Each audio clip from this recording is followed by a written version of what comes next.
ਉਹਦੇ ਵਿਚਾਲੇ ਇੱਕ ਵੱਡੀ ਖਬਰ ਤੁਹਾਨੂੰ ਦੱਸਣ ਜਾ ਰਹੇ ਹਾਂ। ਜਦੋਂ ਸਿੱਧੂ ਮੂਸੇਵਾਲਾ ਦੀ ਗੱਡੀ ਦਾ ਪਿੱਛਾ ਇੱਕ ਕਰੋਲਾ ਗੱਡੀ ਕਰ ਰਹੀ ਸੀ ਤਾਂ ਇਸ ਪੂਰੀ ਵਾਰਦਾਤ ਤੋਂ ਪਹਿਲਾਂ ਸਿੱਧੂ ਨੂੰ ਪਤਾ ਲੱਗ ਗਿਆ ਸੀ ਕਿ ਉਹਨਾਂ ਦੇ ਪਿੱਛੇ ਕੋਈ ਗੱਡੀ ਹੈ। ਇਹ ਵੱਡਾ ਖੁਲਾਸਾ ਉਹਨਾਂ ਦੇ ਦੋਸਤ ਜੋ ਗੱਡੀ ਦੇ ਵਿੱਚ ਮੌਜੂਦ ਸਨ ਉਹਨਾਂ ਦੇ ਰਿਸ਼ਤੇਦਾਰਾਂ ਦੇ ਵੱਲੋਂ ਕੀਤਾ ਗਿਆ ਹੈ।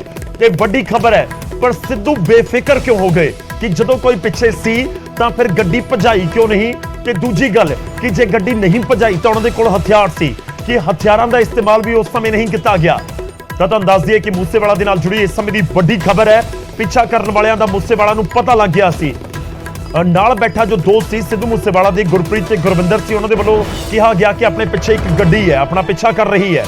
ਤਾਂ ਇਸ ਵਿਚਾਲੇ ਸਿੱਧੂ ਨੇ ਕਿਹਾ ਕਿ ਇਹ ਫੈਨਸ ਨੇ, ਫੋਟੋਆਂ ਖਿਚਵਾਉਣ ਵਾਲੇ ਨੇ, ਇਸ ਕਰਕੇ ਉਹ ਬੇਫਿਕਰ ਹੋ ਗਏ। ਫਿਰ ਗੱਡੀ ਦੇ ਵਿੱਚ 3 ਦੋਸਤ ਸੀ ਸਿੱਧੂ ਸਣੇ, ਤਿੰਨੇ ਬੇਫਿਕਰ ਹੋ ਗਏ ਕਿ ਠੀਕ ਹੈ, ਇਸ ਤਰੀਕੇ ਨਾਲ ਸਿੱਧੂ ਦੇ ਨਾਲ ਆਮ ਤੌਰ ਤੇ ਹੁੰਦਾ ਹੋਏਗਾ ਕਿ ਜੇ ਕਿਸੇ ਨੇ ਸਿੱਧੂ ਦੀ ਗੱਡੀ ਦੇਖ ਲਈ ਤਾਂ ਫਿਰ ਪਿੱਛੇ ਲਗਾ ਕੇ ਅੱਗੇ ਰੋਕ ਕੇ ਰਿਕੁਐਸਟ ਕਰਕੇ ਫੋਟੋਆਂ ਲੋਕ ਖਿਚਵਾਉਂਦੇ ਹੋਣਗੇ। ਤਾਂ ਸਿੱਧੂ ਨੂੰ ਲੱਗਿਆ ਕਿ ਇਸ ਤਰੀਕੇ ਦੇ ਹੀ ਨੌਜਵਾਨ ਨੇ ਜਿਨ੍ਹਾਂ ਦੇ ਵੱਲੋਂ ਰੋਕ ਕੇ ਫੋਟੋ ਖਿਚਵਾਈ ਜਾਣੀ ਚਾਹੁੰਦੇ ਨੇ ਉਹ। ਔਰ ਇਹ ਵੀ ਲੱਗ ਰਿਹਾ ਹੈ ਕਿ ਇਸ ਤਰੀਕੇ ਨਾਲ ਹੀ ਹੋਇਆ ਕਿ ਸਿੱਧੂ ਨੇ ਜਦੋਂ ਗੱਡੀ ਉਹਨਾਂ ਦੇ ਬਰਾਬਰ ਆ ਕੇ ਲੱਗੀ ਤਾਂ ਸਿੱਧੂ ਨੂੰ ਨਹੀਂ ਪਤਾ ਸੀ ਕਿ ਇੰਨੀ ਵੱਡੀ ਘਟਨਾ ਉਹਨਾਂ ਦੇ ਨਾਲ ਹੋਣ ਜਾ ਰਹੀ ਹੈ। ਤੇ ਸ਼ਾਇਦ ਉਹਨਾਂ ਨੇ ਫੈਨਸ ਸਮਝ ਕੇ ਹੀ ਆਪਣੀ ਗੱਡੀ ਨੂੰ ਰੋਕ ਲਿਆ, ਕਿਉਂਕਿ ਜਿਹੜੀ ਥਾਰ ਰੁਕੀ ਹੋਈ ਉੱਥੇ ਨਜ਼ਰ ਆ ਰਹੀ ਹੈ। ਇਸ ਤਰੀਕੇ ਨਾਲ ਨਹੀਂ ਲੱਗ ਰਿਹਾ ਕਿ ਥਾਰ ਦੇ ਨਾਲ ਕਰੋਲਾ ਜਾਂ ਦੂਜੀ ਗੱਡੀ ਨੂੰ ਹਿੱਟ ਕਰਨ ਦੀ ਕੋਸ਼ਿਸ਼ ਕੀਤੀ ਗਈ ਹੋਵੇ। ਇਹ ਸਾਫ਼ ਲੱਗ ਰਿਹਾ ਕਿ ਜਦੋਂ ਗੱਡੀ ਨੇ ਓਵਰਟੇਕ ਕੀਤਾ ਤਾਂ ਬਰਾਬਰ ਲਿਆ ਕੇ ਸ਼ਾਇਦ ਸਿੱਧੂ ਨੂੰ ਲੱਗਿਆ ਕਿ ਇਹ ਫੈਨਸ ਨੇ ਔਰ ਫੋਟੋ ਖਿਚਵਾਉਣਾ ਚਾਹੁੰਦੇ ਨੇ, ਇਸ ਕਰਕੇ ਉਹਨਾਂ ਨੇ ਗੱਡੀ ਰੋਕ ਲਈ ਦਿੱਤੀ। ਤੇ ਸਿੱਧੂ ਤੇ ਉਹਨਾਂ ਦੇ ਦੋਸਤਾਂ ਦੇ ਕੋਲ ਕੋਈ ਬਚਣ ਦਾ ਜਿਹੜਾ ਉਸ ਸਮੇਂ ਚਾਂਸ ਨਹੀਂ ਸੀ। ਹਾਲਾਂਕਿ ਟਾਰਗੇਟ ਸਿੱਧਾ ਸਿੱਧੂ ਨੂੰ ਕੀਤਾ ਗਿਆ, ਕਿਉਂਕਿ ਸਿੱਧੂ ਦੇ ਹੀ ਜ਼ਿਆਦਾ ਗੋਲੀਆਂ ਲੱਗੀਆਂ, ਸਿੱਧੂ ਵਾਲੇ ਪਾਸੇ ਹੀ ਜ਼ਿਆਦਾ ਗੋਲੀਆਂ ਮਾਰੀਆਂ ਗਈਆਂ। ਦੂਜੇ ਪਾਸੇ ਉਹਨਾਂ ਦਾ ਦੋਸਤ ਬੈਠਾ ਸੀ, ਉਸ ਪਾਸੇ ਵੀ ਫਾਇਰਿੰਗ ਤਾਂ ਜ਼ਰੂਰ ਕੀਤੀ ਗਈ, ਪਰ ਦੋਵੇਂ ਦੋਸਤਾਂ ਦਾ ਇੱਕ ਪਿਛਲੀ ਸੀਟ ਦੇ ਉੱਤੇ ਬੈਠਾ ਸੀ ਬੈਕ ਸੀਟ ਤੇ ਇੱਕ ਖੱਬੀ ਸੀਟ ਦੇ ਉੱਤੇ ਦੋਸਤ ਬੈਠਾ ਸੀ। ਤਾਂ ਉਹ ਦੋਵੇਂ ਦੋਸਤਾਂ ਦੀ ਇਸ ਸਮੇਂ ਹਾਲਤ ਖਤਰੇ ਤੋਂ ਬਾਹਰ ਵੀ ਦੱਸੀ ਜਾ ਰਹੀ ਹੈ ਤੇ ਉਹ ਲੁਧਿਆਣਾ ਦੇ ਹਸਪਤਾਲ ਦੇ ਵਿੱਚ ਜ਼ੇਰੇ ਇਲਾਜ ਨੇ। ਸੁਣਾਉਂਦੇ ਹਾਂ ਤੁਹਾਨੂੰ ਕੀ ਕੁਝ ਬਿਆਨ ਦਿੱਤਾ ਗਿਆ ਹੈ ਜਿਹੜੇ ਨਾਲ ਬੈਠੇ ਦੋਸਤ ਨੇ ਉਹਨਾਂ ਦੇ ਰਿਸ਼ਤੇਦਾਰਾਂ ਦੇ ਵੱਲੋਂ। ਸੀਗਾ ਦੂਜੇ ਮੁੰਡਿਆਂ ਨੂੰ ਵੀ ਆਪਣੇ ਮਗਰ ਗੱਡੀ ਲੱਗ ਗਈ, ਵੀ ਕਿਸੇ ਪਾਸੇ ਗੱਡੀ ਕੱਢ ਲਈ ਆਪਾਂ ਬਾਈ ਓਏ। ਕਹਿੰਦਾ ਨਹੀਂ ਯਾਰ, ਕਹਿੰਦਾ ਇਹ ਤਾਂ ਫੋਟੋਆਂ ਖਿਚਾਉਣ ਵਾਲੇ ਨੇਗੇ, ਫੋਟੋਆਂ ਖਿਚਾਉਣ ਵਾਲੇ ਨੇ। ਕਹਿੰਦਾ ਇਹ ਨਹੀਂ ਆਪਾਂ ਨੂੰ ਕੁਝ ਕਹਿੰਦੇ। ਕੀ ਪਤਾ ਲੱਗਿਆ ਕਿ ਧਮਕੀ ਦਿੱਤੀ ਹੋਵੇ ਹਾਲ ਹੀ ਨਹੀਂ, ਹਜੇ ਕੋਈ ਧਮਕੀ ਨਹੀਂ ਦਿੱਤੀ ਉਹਨੂੰ, ਨਾ ਹੀ ਕਿਸੇ ਦਾ ਡਰ ਸੀ ਉਹਨੂੰ। ਪਰ ਇਹ ਪਤਾ ਲੱਗ ਗਿਆ ਸੀ ਕਿ ਜਿਹੜਾ ਉਸ ਵੇਲੇ ਪਿੱਛੇ ਗੱਡੀ ਲੱਗੀ ਹੈ। ਗੱਡੀ ਦਾ ਦੂਸਰੇ ਮੁੰਡੇ ਨੂੰ ਪਤਾ ਲੱਗਿਆ ਸੀ, ਜਿਹੜਾ ਨਾਲ ਸੀ ਪਿੰਡ ਦਾ ਮੁੰਡਾ ਗੁਰਵਿੰਦਰ, ਉਹਨੂੰ ਪਤਾ ਲੱਗਿਆ ਸੀਗਾ। ਤਾਂ ਸ਼ਾਇਦ ਸਿੱਧੂ ਔਰ ਉਸਦੇ ਦੋਸਤਾਂ ਨੇ ਨਹੀਂ ਸੋਚਿਆ ਸੀ ਕਿ ਇੰਨਾ ਵੱਡਾ ਹਮਲਾ ਉਹਨਾਂ ਦੇ ਉੱਤੇ ਅਗਲੇ ਕੁਝ ਸੈਕਿੰਡਸ ਦੇ ਵਿੱਚ ਹੋਣ ਜਾ ਰਿਹਾ ਹੈ।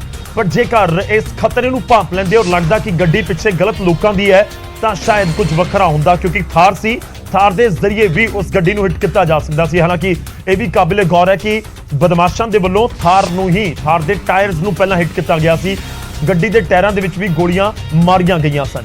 ਅਗਲੀ ਖਬਰ ਦਾ ਰੁਖ ਕਰਦੇ ਹਾਂ। ਬਟਾਲਾ ਦੇ ਵਿੱਚ ਇੱਕ ਪਤੀ ਨੇ ਪਤਨੀ ਦੀਆਂ ਵਾਲੀਆਂ ਖੋਹ ਕੇ ਭੱਜ ਰਹੇ ਨਸ਼ੇੜੀ ਨੂੰ ਕਾਬੂ ਕਰ ਲਿਆ। ਵਾਲੀਆਂ ਖੋਹ ਕੇ ਭੱਜ ਰਹੇ ਲੁਟੇਰੇ ਦਾ ਪਹਿਲਾਂ ਪਤੀ ਨੇ ਪਿੱਛਾ ਕੀਤਾ ਤੇ ਫਿਰ ਉਸ ਨੂੰ ਧਰ ਦਬੋਚਿਆ। ਲੋਕ ਇਕੱਠੇ ਹੋਏ ਤੇ ਨਸ਼ੇੜੀ ਦੀ ਵੀਡੀਓ ਬਣਾ ਲਈ ਗਈ, ਜਿਸ 'ਚ ਉਸਨੇ ਮੰਨਿਆ ਕਿ ਉਹ ਨਸ਼ਾ ਕਰਦੇ ਲਈ ਲੁੱਟਾਂ ਖੋਹਾਂ ਦੀ ਵਾਰਦਾਤਾਂ ਨੂੰ ਅੰਜਾਮ ਦਿੰਦੇ ਨੇ। ਉਹ ਕਿੱਥੇ ਆ? ਉਹ ਰਾਜ ਭਾਜੀ ਮੋਟਰ ਜਾਣ ਦੇ। ਇੱਕ ਮਿੰਟ ਚੁੱਪ ਕਰੋ। ਗੋਪੀ ਉੱਚੀ ਬੋਲ। ਗੋਪੀ ਨੇ ਝਪਟ ਮਾਰੀ ਤੇ ਵਾਲੀ ਹੱਥ ਆ ਗਈ। ਵਾਲੀ ਲਾਉਂਦੇ ਹੋ ਨਾ? ਹਾਂਜੀ, ਤੂੰ ਭਾਜੀ ਮਗਰ ਆ ਗਈ, ਗੋਪੀ ਭਾਜੀ ਕੇ ਤੇ ਮੈਂ ਤੂੰ ਫੜਿਆ ਗਿਆ ਨਾ?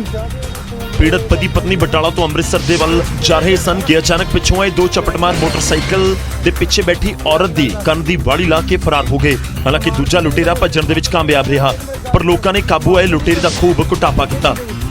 ਅਸੀਂ ਮੋਟਰਸਾਈਕਲ ਤੇ ਜਾਣ ਦੇ ਗੱਲਾਂ ਬਾਤਾਂ ਕਰਦੇ, ਹੌਲੀ ਹੌਲੀ ਮੋਟਰਸਾਈਕਲ ਹੀ ਪਿੱਛੋਂ ਆਏ ਆ ਤੇ ਅੱਜ ਕਰਕੇ ਰੋਡ ਕੇ ਲੈ ਗਏ ਤੇ ਮੈਂ ਵੇਖਿਆ ਚੱਚੇ ਨੇ ਹੱਥ ਮਾਰਿਆ ਤੇ ਦੇਖਿਆ ਤੇ ਵਾਲੀ ਲਾ ਕੇ ਲੈ ਗਏ। ਬੜਾ ਰੌਲਾ ਪਾਇਆ ਸੀ ਤੇ ਮਗਰ ਇਹਨਾਂ ਨੇ ਮੋਟਰਸਾਈਕਲ ਲਾਤਾ। ਤੁਸੀਂ ਨਾ ਮੇਰੇ ਮੋਟਰਸਾਈਕਲ ਲਾਣਾ ਪਿੰਡ ਦੇ ਵਿੱਚ ਤੁਸੀਂ ਕੱਢਿਆ ਇਹਨਾਂ ਨੇ, ਮੈਂ ਨਹੀਂ ਖੜਾ ਛੱਡਿਆ। ਨਸ਼ੇ ਨੇ ਕਿੰਨੇ ਹੀ ਨੌਜਵਾਨਾਂ ਨੂੰ ਚੋਰ, ਲੁਟੇਰੇ ਅਤੇ ਕਾਤਲ ਤੱਕ ਬਣਾ ਦਿੱਤਾ। ਮਾਵਾਂ ਭੁੱਪਾਂ ਮਾਰਦੀਆਂ ਪਰ ਪੁੱਤ ਉਹ ਕਰ ਰਹੇ ਨੇ ਜੋ ਸ਼ਾਇਦ ਉਹਨਾਂ ਦੀਆਂ 7 ਪੀੜ੍ਹੀਆਂ ਚੋਂ ਕਿਸੇ ਨੇ ਨਾ ਕੀਤਾ ਹੋਵੇ। ਮੁੱਖ ਦੀ ਗੱਲ, ਨਸ਼ਾ ਨੌਜਵਾਨਾਂ ਨੂੰ ਪੂਰੀ ਤਰ੍ਹਾਂ ਬਰਬਾਦ ਕਰ ਰਿਹਾ ਹੈ। ਤੇ ਜਦੋਂ ਨਸ਼ਾ ਨੌਜਵਾਨਾਂ ਨੂੰ ਲੁਟੇਰਿਆਂ ਵਾਲੀ ਰਾਹ ਦੇ ਉੱਤੇ ਤੋੜ ਦਵੇ ਫਿਰ ਫਰਕ ਤਾਂ ਪੈਂਦਾ ਹੈ। ਉਧਰ ਫਾਜ਼ਿਲਕਾ ਦੇ ਵਿੱਚ ਇੱਕ ਵਿਆਹੁਤਾ ਦਾਜ ਦੀ ਭੇਟ ਚੜ ਗਈ। ਮਾਤਾ ਪਿਤਾ ਦੀ ਲਾਡਲੀ ਨੇ ਫਾਹਾ ਲੈ ਕੇ ਖੁਦਕੁਸ਼ੀ ਕਰ ਲਈ। ਮ੍ਰਿਤਕਾ ਰਮਨਪ੍ਰੀਤ ਕੌਰ ਦਾ ਵਿਆਹ 4 ਸਾਲ ਪਹਿਲਾਂ ਫਾਜ਼ਿਲਕਾ ਦੇ ਪਿੰਡ ਵਿਸਾਖੇਵਾਲਾ ਦੇ ਰਹਿਣ ਵਾਲੇ ਸੂਰਜ ਕੁਮਾਰ ਦੇ ਨਾਲ ਹੋਇਆ ਸੀ। ਇਲਜ਼ਾਮ ਨੇ ਕਿ ਮੁੰਡੇ ਵਾਲਿਆਂ ਨੇ ਪਹਿਲਾਂ ਵਿਆਹ ਦੇ ਵਿੱਚ ਬੁਲਟ ਮੰਗਿਆ ਤੇ ਹੁਣ ਕਾਰ ਅਤੇ ਪੈਸਿਆਂ ਦੇ ਲਈ ਤੰਗ ਪਰੇਸ਼ਾਨ ਕਰ ਰਹੇ ਸਨ। 4 ਸਾਲ ਹੋ ਗਏ, ਇੱਕ ਗੁੱਡੀ ਹੈਗੀ ਹੈ। ਅੱਛਾ 2 ਸਾਲਾਂ ਦੀ ਹੈ ਜੀ। ਪਛਾਣ ਵੈਸੇ ਕਰਦੇ ਸੀ ਕਿ ਪਹਿਲਾਂ ਜੀ ਉਹਨਾਂ ਨੂੰ ਤੰਗ ਆ ਕੇ ਨੇ ਇਸ ਨੇ ਕੰਮ ਕਰ ਲਿਆ ਜੀ। ਕਰਦੇ ਸੀ ਕਿ ਮੰਗ ਕੋਈ ਪੈਸੇ ਟਕਾ ਦੀ ਕਰਦੇ ਸੀ ਕਿ ਵਿੱਚ ਕੋਈ ਦੇ ਦਿੰਦੇ ਕਿ ਛਮਾਈ ਚੋਂ ਰੌਲਾ ਨਾ ਪਵੇ ਜੀ। ਤੇ ਫਿਰ ਕਾਰ ਵੀ ਆਖਦੇ ਸੀ ਵੀ ਲਿਆ ਤੂੰ। ਮ੍ਰਿਤਕਾ ਰਮਨਦੀਪ ਕੌਰ 2 ਸਾਲ ਦੀ ਬੱਚੀ ਦੀ ਮਾਂ ਸੀ। ਪਰਿਵਾਰ ਨੇ ਇਸ ਘਟਨਾ ਪਿੱਛੇ ਕਤਲ ਦੀ ਸਾਜ਼ਿਸ਼ ਦਾ ਖਦਸ਼ਾ ਜਤਾਇਆ ਹੈ, ਜਿਸ ਤੇ ਪੁਲਿਸ ਨੇ ਮਾਮਲਾ ਦਰਜ ਕਰ ਲਿਆ ਹੈ। ਇੱਕ ਬੱਚੀ ਇਹਦੀ ਇਹਦੇ ਪਿਤਾ ਦੇ ਬਿਆਨ ਅਨੁਸਾਰ ਉਹ ਦਾਜ ਦੀ ਮੰਗ ਪ੍ਰਤੀ ਜਿਹੜਾ ਤੰਗ ਪਰੇਸ਼ਾਨ ਕਰਦੇ ਸੀ।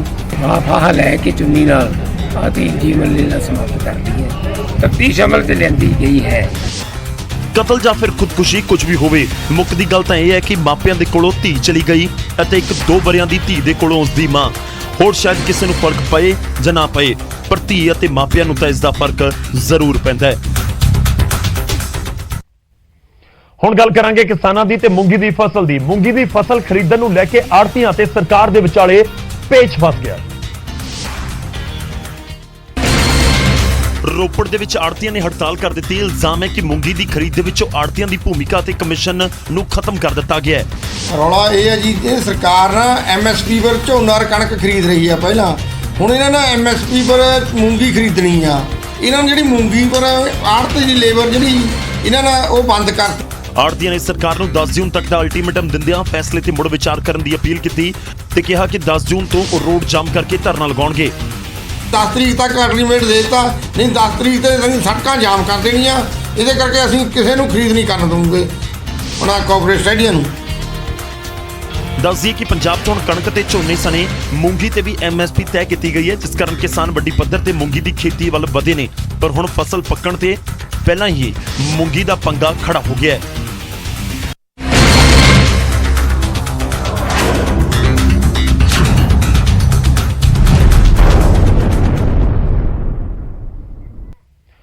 गुरुग्राम में पावर ग्रिड की ओर से स्वच्छता पखवाड़ा मनाया गया।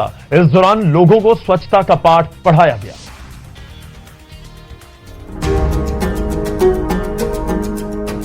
गुरुग्राम में मंगलवार को पावर ग्रिड की तरफ से 16 मई से चलाए जा रहे स्वच्छता पखवाड़े का समापन हो गया। पावर ग्रिड की तरफ से एक बस में फिल्म दिखाकर और नुक्कड़ नाटक के जरिए लोगों को स्वच्छता के बारे में जागरूक किया गया। गांव से लेकर शहर कस्बों में इस अभियान को चलाया गया। हमने ये वैन शहर, गांव, गली, मार्केट जहाँ लोगों की उपस्थिति होती है वहाँ पहुँचकर स्वच्छता के बारे में अवेयर कर रही है लोगों को कि हाथ कैसे धोना चाहिए, 20 मिनट तक हाथ धोना चाहिए। ये सारी बातें उनको बताई जा रही है और भी बहुत कुछ, जैसे प्लास्टिक का उपयोग कम करना चाहिए। लोगों तक पहुंचने के लिए पावर ग्रिड ने पूरे 250 लोकेशन पे सभी अपने उपकेंद्रों में इसी तरह के अवेयरनेस प्रोग्राम चलाए हुए हैं। पावर ग्रिड के अधिकारियों ने बताया कि इस दौरान 250 जगह लोगों को जागरूक किया गया। इस अभियान में स्कूली बच्चों, महिलाओं और बुजुर्गों को भी शामिल किया गया।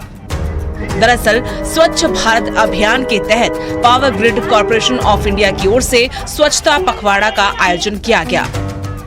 लोगों से प्लास्टिक, इससे बने थैलों का इस्तेमाल नहीं करने की भी अपील की गई। गुरुग्राम से धर्मेश शर्मा, न्यूज़ 18।